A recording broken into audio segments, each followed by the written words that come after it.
What's going on YouTube? Flashy here and welcome back to another Destiny 2 video. And if you guys are looking for a way to just have fun with grappling and strand, then this build is for you. It's not going to be some insane solo Grandmaster DPS build, but it is perfect for just completing bounties or strikes. And it's all about getting your grapple back as much as possible, which is personally one of my favorite parts of Strand. And also, interestingly enough, that grapple is going to heal us. But before we get into the details, please be sure to drop a like on the video. It helps out the channel a bunch. And be sure to subscribe so you get notified of future Lightfall content here. Now to start off the build, we are of course going to be taking Strand and the Needlestorm Super because it's our only option. And moving over into abilities, a very simple setup of Healing Rift for the survivability, Burst Glide for our jump. Our only melee option is Arcane Needle, which personally I think is a bit weak, even though you get 3 charges for it. But it actually comes in pretty clutch in this build. And finally, for Grenade, we have to take the Grapple because that's what this build is all about. Now our 2 aspects are going to be Mind Spun Invocation, which enhances our grenades, and with Grapple, it makes it so that our grapple is going to spawn 3 Threadling eggs. A nice little DPS boost there to the Grapple Melee, which we're actually going to need. And also Weaver's Call. Casting your Rift weaves 3 Threadlings and deploys any perched Threadlings you might have to seek out and attack enemies. And now down to the fragments. Now, unfortunately, as of the first week of Lightfall, when I'm recording this, not all of the Strand aspects are unlocked. They will be made available in about a week or so.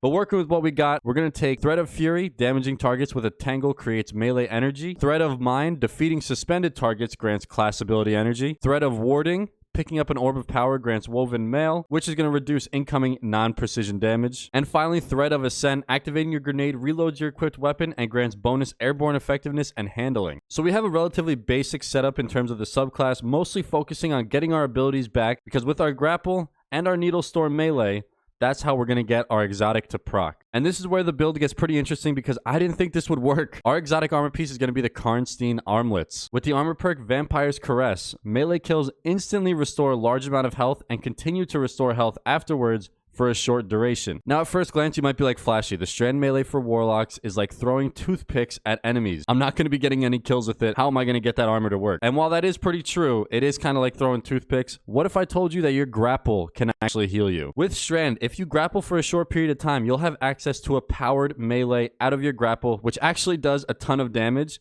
And any kills with this powered melee out of that grapple is actually going to proc Vampire's Caress and start to heal you. So you can just launch yourself into a group of enemies, hit the melee, and immediately start regenerating health. Pair this with the Healing Rift, and you'll essentially always have a way to proc some kind of healing bonuses as a Warlock. Honestly, really hilarious synergy here between an exotic that not many people use and the brand new Strand subclass. And also, even though Needlestorm Melee isn't the best like we were talking about, you can still clean up some trash mobs with it and get that health regen, that Vampire's Caress to start. Now, unfortunately though, the grapple does have a bit of a longer cooldown at about 1 minute and 45 seconds, but we can kind of mitigate that with some of the mods on our armor. Now for mods, you generally always want to have the first slot to be a resilience bonus across the board on all armor pieces, or generally whatever stat you're trying to improve, you can always fit one right here. And then for the helmet, I'll generally grab a siphon for whatever type of weapons I'm running, whether it's harmonic siphon based on what weapons I'm using, or kinetic siphon for those kinetic weapons. It's just a really nice way to make some orbs, which are so important in Lightfall. On the gauntlets themselves, I like impact induction, which can also stack, causing damage with a melee attack reduces your grenade cooldown. So as we're doing those powered grapple melees to proc Vampire's Caress, we're also getting some of that grenade energy back for our next grapple. The chest piece is just going to cover us with some resilience. Grabbing emergency reinforcement